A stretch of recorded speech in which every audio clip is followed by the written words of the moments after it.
నమస్కారం ఫ్రెండ్స్, అందరికీ జై శ్రీ గణేష్, జై శ్రీరామ్. ఫ్రెండ్స్, ప్రెసెంట్ నేను వచ్చేసరికి మన హిందూపురం సూరపకట్ట దగ్గర ఉన్నటువంటి రేకొండ గంగమ్మ తల్లి మరియు దక్షిణ కాళికామాత అమ్మవారి టెంపుల్ దగ్గరికి అయితే వచ్చేసినాను. ఇక్కడ రావడానికి గల కారణం ఏమంటే అమ్మవారికి విశేష కార్యక్రమాలు అలానే జాతర మహోత్సవం అయితే జరుగుతుందంట. దీనికి సంబంధించి ఫుల్ డీటెయిల్స్ అయితే స్వామివారితో అయితే కనుక్కుందాము. స్వామి, మాకు అమ్మవారి జాతర మరియు విశేష కార్యక్రమాల గురించి తెలియజేస్తారా? జై శాంభవి. ప్రతి సంవత్సరం లాగే ఈ సంవత్సరం కూడా అమ్మవారికి గంగా జాతర చేస్తాం. మార్చి 23, 24 అమ్మకి విశేషంగా ప్రతి సంవత్సరం చేస్తాము. అలాగే ఈ సంవత్సరం కూడా 23వ తారీఖు మన పెన్నా నది దగ్గర అమ్మవారికి గంగ పూజ చేసుకొని సాయంత్రం అక్కడ నుండి అమ్మవారి పూల జడతో ఊరేగింపు రావడం జరుగుతుంది.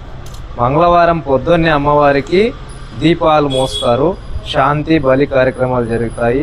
అలాగే సాయంత్రం అమ్మవారికి బెంగళూరులో నిర్వహించేటువంటి కరగ మహోత్సవము మన సంస్థానంలో ప్రతి సంవత్సరం లాగే ఈ సంవత్సరం కూడా నిర్వహిస్తాము.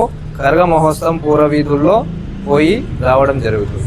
ఇన్ఫర్మేషన్ అయితే ఇది ఫ్రెండ్స్. బెంగళూరులో జరిగేటువంటి కరిగ మహోత్సవం అయితే మన హిందూపురంలో ఉన్నటువంటి శ్రీ బోయకొండ గంగమ్మ తల్లి టెంపుల్లో అయితే జరుగుతుంది.